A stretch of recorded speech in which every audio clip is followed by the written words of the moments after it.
muraho neza kandi muraho. Ndabasuje cyane inshuti zanjye tubana kuri umuyoboro wa YouTube mukurikirana ibiganiro byanjye. Ni ukuri ndabasuje cyane, ndabahobeye. Imana yo mu ijuru ibaho umugisha. Uyu munsi rero ndagarutse, nari maze iminsi ntabaha ibiganiro, ariko nari maze iminsi ndwaye, ngira ngo murabyumva ko ntari no kuvuga neza, ariko uyu munsi ndavuze ni oya, ntabwo bwakwira ntongeye kubaha ikiganiro, naba maze iminsi ntinze. Murakoze rero, kandi uyu munsi nanone ngarukanye ikiganiro, turi kuvuga ku bijyanye n'ukuntu dukwiriye kwita ku bana bacu tukabarera neza mu buryo bwiza kandi dufatanyije. Hari ibyo uzi, hari ibyo nanjye nzi, ngira ngo dusangire kandi tuganire birusheho kuduteza imbere mu kwita no kurera abana bacu neza. Nshuti zanjye rero, uyu munsi tugiye kuvuga ku makosa ababyeyi bakora batabigambiriye, mu by'ukuri bakayakora batabishaka, ariko mu by'ukuri atari uko wenda babona muri bake bo ntabwo baba babona ko ari bibi, ntabwo baba babona ko ari bibi, nyamara ni ibintu bibi bituma umwana ahungabana akagira ikibazo mu mikurire ye. Niba rero uri umubyeyi cyangwa se witegura kuba umubyeyi, ndagira ngo ukurikirane iki kiganiro ntikigucike, kandi ndabizi ko uri bwunguke, uri bugire icyo wungukira muri iki kiganiro. Ibintu rero cyangwa se amakosa ababyeyi bakora nayakurikira. Ikosa rya mbere ababyeyi bakora, bakunze gukora amakosa yo kugira ibyo bakangisha abana. Mu gihe agiye gukora ikosa cyangwa se ushaka kurimubuza, ukarimubuza ariko hari ikintu umukangisha.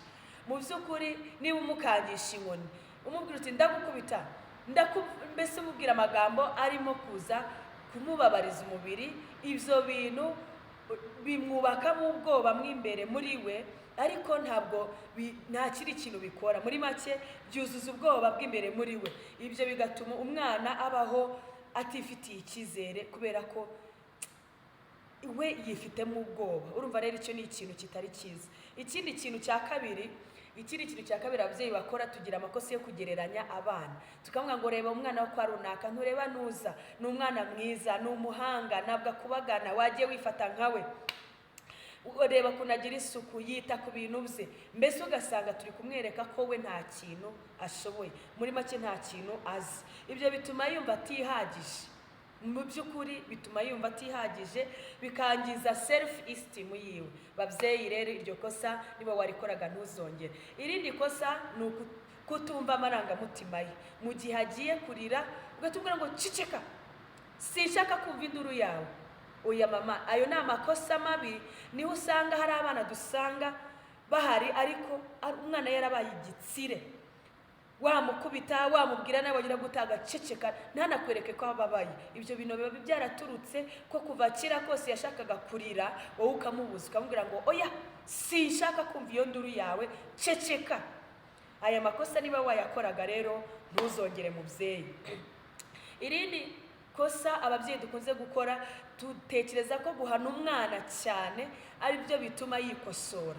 Ndagira ngo mbabwire ngo inkoni ivuna igufa, ariko ntabwo ivura ingeso. Mu by'ukuri ibihano bikakaye ntabwo bivura, ntabwo bigira icyo bimara ku mwana. Icyiza rero, mwereke ikosa yakoze, umwereke nuko yagombaga kurikosora. Ibyo bizamufasha n'ubutaha niyo isanga agiye kurigwamo, azabasha kumenya gukosora iryo kosa.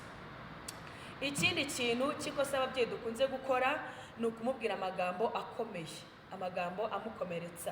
Rimwe na rimwe ugasanga turavuga ngo ntiwumva, ngo kandi wa mwana we ntiwumva, iri jambo ni ijambo ribi, ngo cyangwa se ugasanga urimo uramubwira ngo wumva nabi, ntacyo uzimarira, uri umunebwe, ntacyo uzimarira rwose. Ayo magambo ni amagambo mabi, aragenda akiyandika muri we, kandi koko we muri we bikamubera ukuri. Wa mubyeyi we, niba wajyaga uvuga aya magambo ukayabwira umwana, ndagira ngo uhagarikirize aho ngaho. Aya magambo yinjira mu buzima bwe pe, we ayinjiza mu buzima bwe, akayafata nk'ukuri, bityo akabikurana. Aha, ikindi kintu, kumubuza gukora ibintu byose ashaka. Mu by'ukuri hari ibyo wamubuza, ariko hari n'ibyo udakwiriye kumubuza. Mu by'ukuri aho ngaho dushatse kuvuga ikintu cyitwa cya overprotecting.